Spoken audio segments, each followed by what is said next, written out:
They did their jobs with courage, grace, tenacity, humility.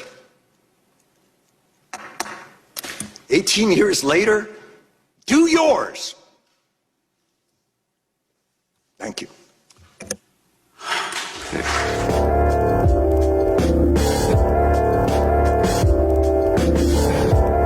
These men and women should be up on that stage, and Congress should be down here answering their questions.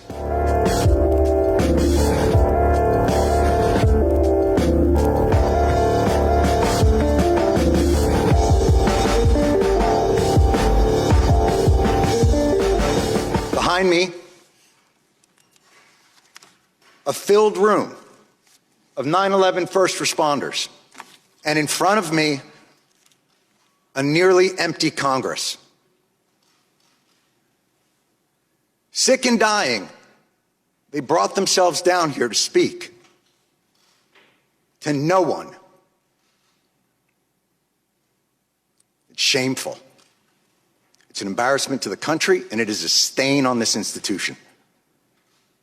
And you should be ashamed of yourselves for those that aren't here, but you won't be. Because accountability doesn't appear to be something that occurs in this chamber. The breathing problem started almost immediately, and they were told they weren't sick, they were crazy. And then, as the illnesses got worse and things became more apparent, well, okay, you're sick, but it's not from the pile. And then, when the science became irrefutable, okay, it's the pile. But this is a New York issue. I don't know if we have the money. And I'm sorry if I sound angry and undiplomatic, but I'm angry. And you should be too, and they're all angry as well. And they have every justification to be that way. There is not a person here, there is not an empty chair on that stage that didn't tweet out, never forget the heroes of 9/11, never forget their bravery, never forget what they did, what they gave to this country. Well, here they are. And where are they? And it would be one thing if their callous indifference and rank hypocrisy were benign, but it's not. Your indifference cost these men and women their most valuable commodity, time.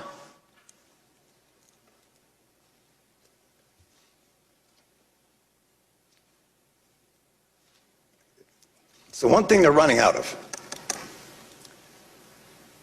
This should be flipped. This hearing should be flipped.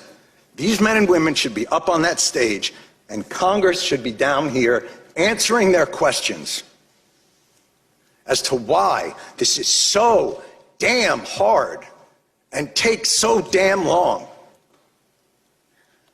And why, no matter what they get, something's always pulled back, and they got to come back. Mr. Johnson, you made a point earlier, and it was one that we have heard over and over again in these halls, and I couldn't help but to answer to it, which was, you said, look, you know, you guys are obviously heroes, and 9/11 was a big deal, but, you know, we have a lot of stuff here to do. And, you know, we got to make sure there's money for a variety of disasters, hurricanes and tornadoes. But this wasn't a hurricane, and this wasn't a tornado. And by the way, that's your job anyway. We can't fund these programs, you can. Setting aside that no American in this country should face financial ruin because of a health issue. Certainly 9/11 first responders shouldn't have to decide whether to live or to have a place to live.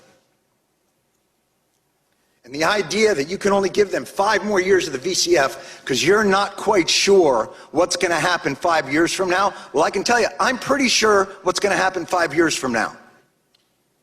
More of these men and women are going to get sick, and they are going to die.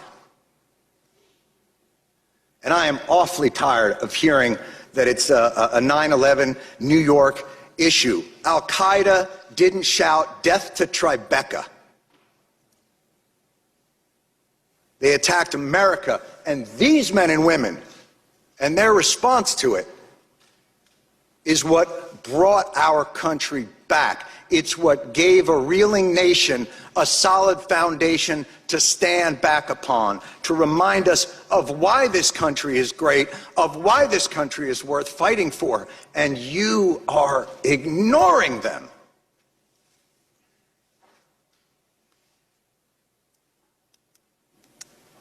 And you can end it tomorrow.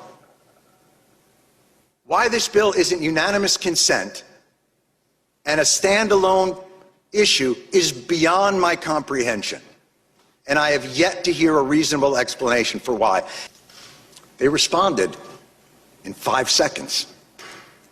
They did their jobs with courage, grace, tenacity, humility. 18 years later, do yours. Thank you.